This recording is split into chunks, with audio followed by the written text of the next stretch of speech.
A very good morning to all of you, my dear students. Welcome back to the class once again after your term one exam. So let us begin the chapter once again from where we have left. So we have to start over here from Akbar, the great, one of the greatest king in the Indian history of the Mughal dynasty as well. He ruled, as you can see over here, from the year 1556 to 1605.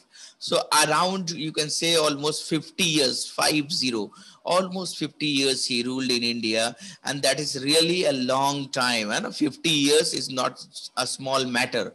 It is really 50 years. And nowadays people used to die in 50 years, around in an average of 50 years. But Akbar, the greatest king, he ruled in India for 50 years. So let us see what was his policies and how he has ruled in India, and what were his accomplishments also, what was his achievements also, and how he controlled for so many years. Let us see. And you know that India is a vast and huge country as well, and India is full of diversities and different types of people living, following different religions, different practices, different faith, different languages. So it was really not easy to control such a huge population. And even at those in those times, there was no technologies like mobile or internet. So how he was communicating with those people of different areas also. So he was having a huge task in his hand to control vast India in the year 1556, without any technologies. So it is great to learn how he was controlling. So there is an image I can help you. There is a video also, my dear students, about Akbar when he was only 13 years old and we accepted the throne. So about Akbar, there is a small video that I would like to play with you all. So first, let me share the computer sound also. Yeah, I have shared the computer sound. And let me close that sound also, which is coming ting tong like that one. Let me close that one. Now I'm going to play that short video for you all so that you can go through the video, and then afterward I will explain in details about Akbar. Hope we will complete at least regarding him. So best of luck to all of you. Watch this video carefully.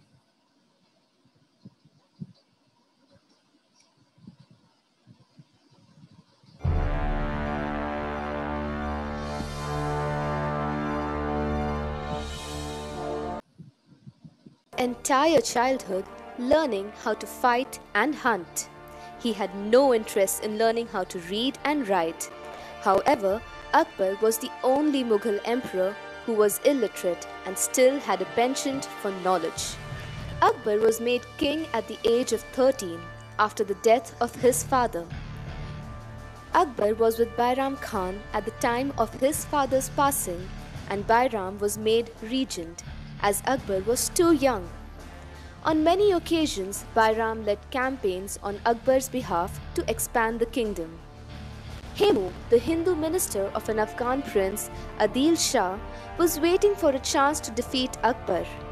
Hemu attacked the kingdom of Delhi and emerged victorious, crowning himself the ruler of Delhi. In retaliation, Akbar launched a scathing attack in the Second Battle of Panipat. The two armies fought valiantly, and it seems as if the Mughals were fighting a losing battle, until an arrow hit Hemu's eye and he fainted.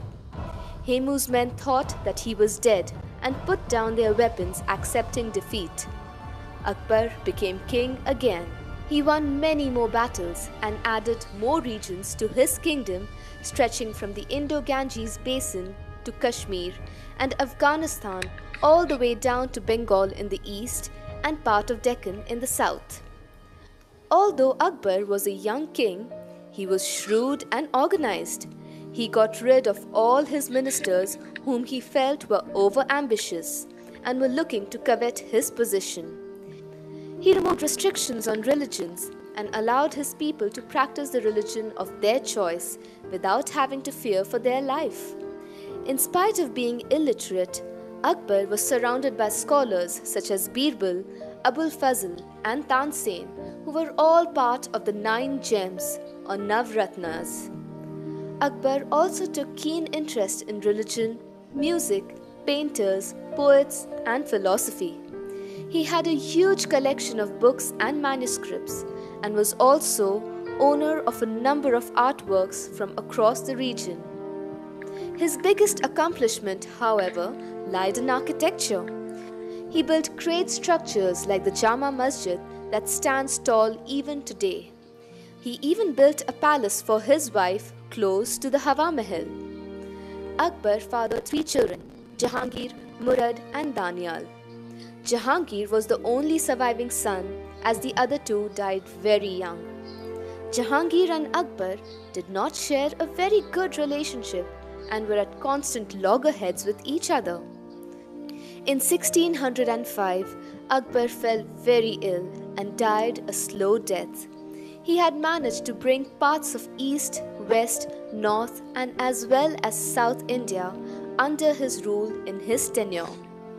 Akbar's rule is greatly noted for the wealth of learning and culture that existed in his time. He was also admired for his bravery and wisdom.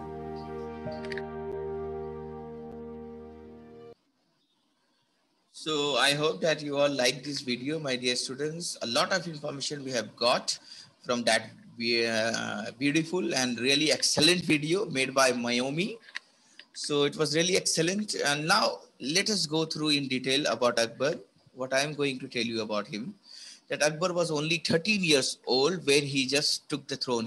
When he ascended the throne, because his father died at a very when he was very at a very young age, so he had to take control. But as he was so young, so he was not able to take good decisions at that time, because he was just, you can say, minor. So Akbar, one of the favorite, or you can say Akbar, one of his loyal man was Bairam Khan. So he was appointed as his regent, means to administer, to take decisions on his behalf, on Akbar's behalf. Bairam Khan was appointed that he will take decisions, because the monarch, means the king, was a minor, and he was not really able or ready to take big decisions. And that's why Bairam Khan was appointed. And he was really very loyal and faithful to his emperor Akbar. Bairam Khan was very loyal, and he really fought many wars for Akbar, so that he can expand the kingdom from one places to another. And one of the great example is that you can see Hemchandra, or he is also known as Hemu, a trusted minister of Adil Shah. He occupied Agra and marched towards Delhi, and he won the battle as well there in Delhi, and he crowned himself. Hemu crowned himself as the ruler of Delhi. But Akbar sent Bairam Khan to defeat him, and you can see that both the armies met in Panipat in the second battle of Panipat. Hope you remind the first battle of Panipat between Ibrahim Lodi and Babur.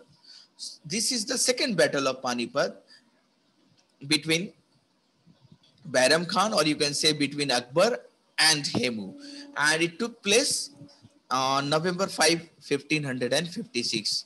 And in that battle as well, Akbar has defeated Hemu, because we have seen just in the video as well that Hemu got struck in one of his eyes.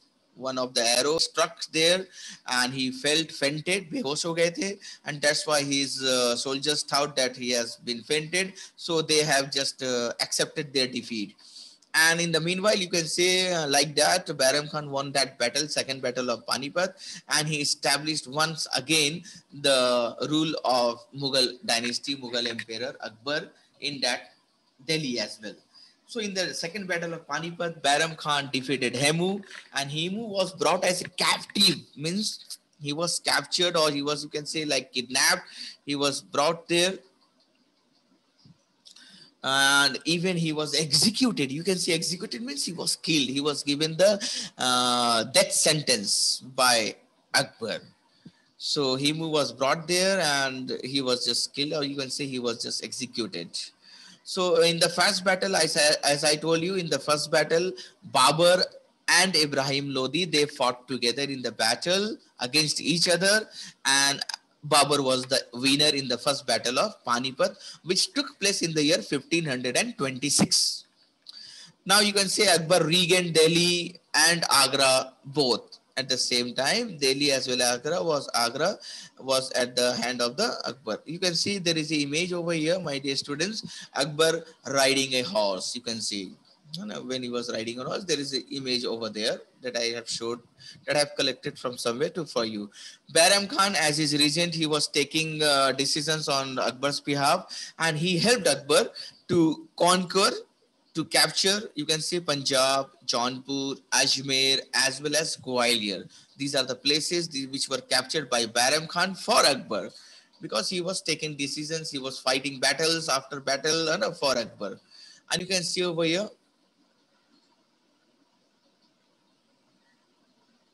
Akbar conquest now. Let us go through. But so we are going to now discuss about Akbar's conquest, my dear students. Let us see how conquest means what he has achieved, what he has captured, what he has who have defeated, who has defeated whom. So let's just move ahead. So by 1560, now you can see from 1500 and in the battle of 1500, you can see in the last second battle of Panipat, him who was defeated. So now Akbar was 18 years old by the year 1560, and he wished to rule independently. Means now he said that I don't want to take help from Bairam Khan, because he wanted to take decisions from himself only, and that's why he wished that I want to rule independently. So what he has asked Bairam Khan, he asked Bairam Khan to go for Hajj, to go to the for the pilgrimage. He asked Bairam Khan to go for the pilgrimage, and he wanted to rule independently, means he wanted to take decisions. In order to establish himself firmly, Akbar set out to expand his empire further.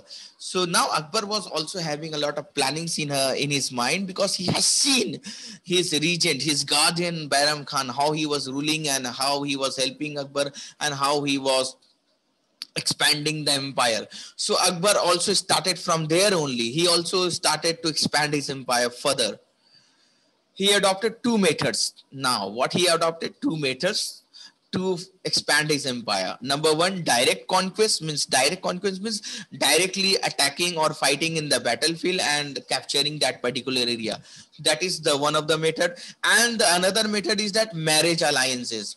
If the king of a particular place gets ready to offer her daughter as a marriage to Akbar, then Akbar used to get ready, okay, I will marry and we can all rule together. So another, that was marriage alliance, but he was not forcing anyone to marry with him. He was not forcing, but he was just sending the offer. If you are ready, if you want this type of things, then he was also ready for that. By 1561, Adam Khan defeated Baj Bahadur, the ruler of Malwa, and annexed it to the Mughal Empire. So Adam Khan was from whose side? From Akbar's side. And he defeated Baj Bahadur, the ruler of Malwa, because he might not be ready to accept Akbar as his emperor. And that is the reason that he was defeated in the battlefield by Adam Khan in the year 1561. So Akbar was not going to fight in all the battles in the battlefield. He was sending his persons, his army, his commander, and Adam Khan was one of the commander. By 1564, in just next 3 years, Akbar attacked Gondwana, and he also added it to the Mughal Empire. Now you can see Malwa added, Gondwana added to the empire. Now so his empire was just expanding and increasing. Meanwhile, Akbar suppressed the revolt of his half-brother Mirza Hakim as well. So Akbar suppressed means stopped the revolt of his brother Mirza Hakim, half-brother, and even he stopped the attacks of the Uzbeks also. So he was controlling his persons who were against him also. Akbar conquered Sisodia, capital of Chittor, Sisodia, which was the capital of Chittor, in the year 1568. You can see 1561 Malwa, 1564 Gondwana, 1568. Again, you can see he has captured Chittor, defeating Rana Uday Singh also. and in 1569 he seized Ranthambore again the next year. So he kept on increasing his empire, expanding his empire, you can see, my dear students. And he had to gain again, suppress a revolt, stop a revolt, who was revolted by, it was revolted by, you can see, he had to again suppress a revolt in support of Mirza Hakim in the year 1579 and 80. So again Mirza Hakim, his half brother, again he was trying to revolt against Akbar, because he also wanted to rule throughout India. He wanted himself to become the emperor, and that's why he was revolting. So Mirza Hakim was stopped, or you can see suppressed twice by Akbar. Once in the year, you can see, that year is not given there, but in the years 1579 and 80, the second time he also stopped Mirza Hakim, his half brother, to revolt against him. So that is the end of this class, my dear students. We will carry on more tomorrow at the same time, 7:30. So all of you are just advised to stay at home and stay safe, my dear students. Bye bye, take care, stay at home and stay safe, my dear students. Hope you all like this class. Bye bye. Take care, all of you, my dear students. Once again, thank you to all of you to be here in this class.